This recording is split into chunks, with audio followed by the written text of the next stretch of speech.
అందరికీ నమస్తే అండి ఫ్రెండ్స్. ఇప్పుడు మన వీడియో ఏమంటే ఇదిగోండి మన వాళ్ళు జామ పండ్లు కట్ చేస్తున్నారు.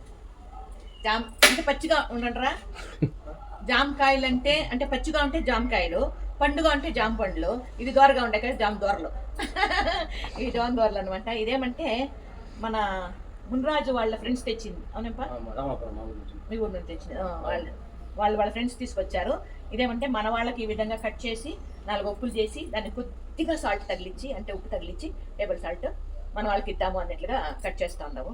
ఇప్పుడు నేను తిని చూస్తాను, నాకు నోరు ఊరుతాను. మీరు కూడా నోరు తినేయండిరా.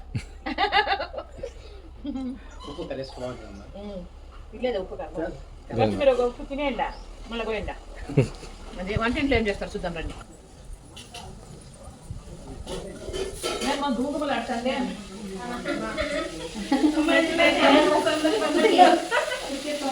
వంటింట్లో సందడిగా ఉంది, వంట చేస్తా ఉంటారు. నాకు ఒక టీ కూడా ఇవ్వదండి కదా. నేను ఆఫీస్లో వర్క్ చేస్తా ఉంటే ఏమేమ్మా వంటలో పుట్టగొడుగులు చూసారమ్మా. పుట్టుగొడుగులు, పుట్టుకోగులు కాదు, పుట్టుగొడుగులు. పుట్టుగొడుగులు చారు, బీరకాయ పప్పమ్మ, బీరకాయ పప్పు పోపు పెడతాం కదా. ఏమమ్మా బాండ్లు పెట్టదా లేదా? ఇదే మళ్ళీ ఇంకేమేమి చేసినారు? బీట్రూట్ తాలింపు, బీట్రూట్ తాలింపు జంట ఎక్కువ కాదు, బీట్రూట్ తాలింపు.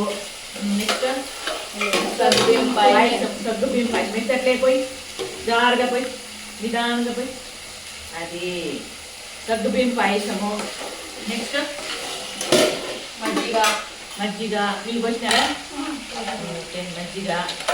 దాని తర్వాత రాగి ముద్ద. దాని తర్వాత అన్నం. దీంతో పాటు ఫ్రూట్స్. ఇవన్నీ చెప్పిన దానికి మీకు అలా ఓటి జామ పడ్డా.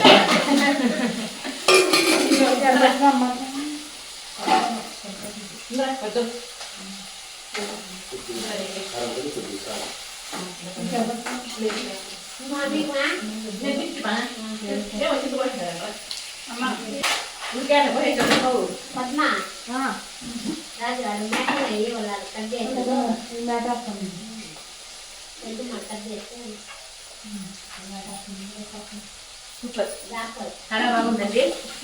పుట్టుగొడుగులు అంటే చేతిలో వచ్చిండేవి అనమాట. పంట చేసిండేది అట్లా కాదు, ప్రకృతి మనకు అందించిన పుట్టుగొడుగు. ఈ వీడియో కనుక మీకు నచ్చినట్లయితే